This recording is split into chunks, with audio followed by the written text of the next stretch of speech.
Everyone, নিয়ে এলাম আরও একটি নতুন মাটির থালার ডিজাইন। এটা ছিল আইব্রো ভাতের জন্য। তো আজকের ভিডিওটা একটা রিকোয়েস্টেড ভিডিও। আজকের ভিডিওতে আমি তোমাদের সাথে কিছু শেয়ার করছি। এর আগের মাটির থালা পেইন্টিংয়ের একটি ভিডিওতে একজন কমেন্ট করেছিল যে মাটির থালাতে রং করার আগে আমি কিছু ইউজ করি কিনা যাতে রং উঠে না যায়, আর রং করার পর জল দিয়ে ধুলে কি রংটা উঠে যায় সেটা নিয়ে একটি ভিডিও করতে বলেছে। তো এই ভিডিওতে মাটির থালায় আমি কিভাবে রং করছি সেটা দেখাচ্ছি। পরের একটি ভিডিওতে জল দিলে উঠে যায় কিনা সেটা তোমাদের সাথে শেয়ার করব।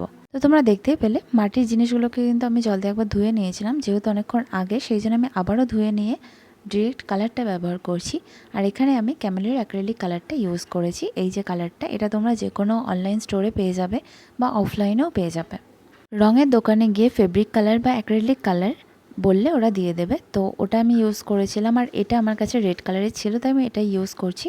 এটাও সেম অ্যাক্রিলিক কালার, শুধু কোম্পানিটা আলাদা। এটা ফেব্রিক ক্রিলের আর ওটা ক্যামেলের। দুটোই আমি ইউজ করি, দুটোই ভালো। তোমরা যেটা অ্যাভেলেবেল হবে সেটাই ইউজ করতে পারো। গত 2 থেকে আড়াই বছর ধরে কিন্তু আমি এই কাজটা করছি। এর সাথে আরও অনেক কাজ করছি, কিন্তু প্রথম কাজ শুরু আমার এই মাটির থালা সেট থেকেই। তাই জন্য এতদিনে যতটা এক্সপিরিয়েন্স হয়েছে আমি সেটা তোমাদের সাথে শেয়ার করেছি, বাকিটা পরের ভিডিওতে।